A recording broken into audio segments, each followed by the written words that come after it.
केंद्रीय गृहमंत्री अमित शाह यांच्या वक्तव्यानंतरही मुख्यमंत्री पदावरून महायुतीमध्ये जुंपल्याचं पाहायला मिळतंय। राज्यामध्ये भाजपच्या नेतृत्वामध्येच सरकार येणार असं वक्तव्य अमित शाह यांनी केलंय। तर शहांच्या वक्तव्यानंतर देखील मुख्यमंत्री पदावर शिंदे गटाकडून दावा कायम आहे। 15 वर्ष शिंदे मुख्यमंत्री राहतील असं देवेंद्र फडणवीसच म्हणाल्याचं नरेश म्हस्के यांनी म्हटलंय।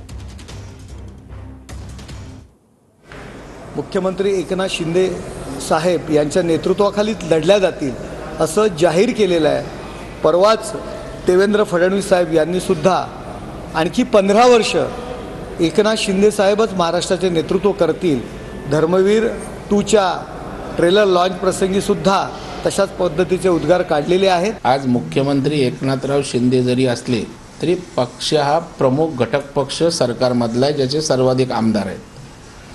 परंतु आम्ही कधीही नाकारत नाहीत की एकनाथरावजी शिंदेंच्या नेतृत्वाखाली सरकार आहे।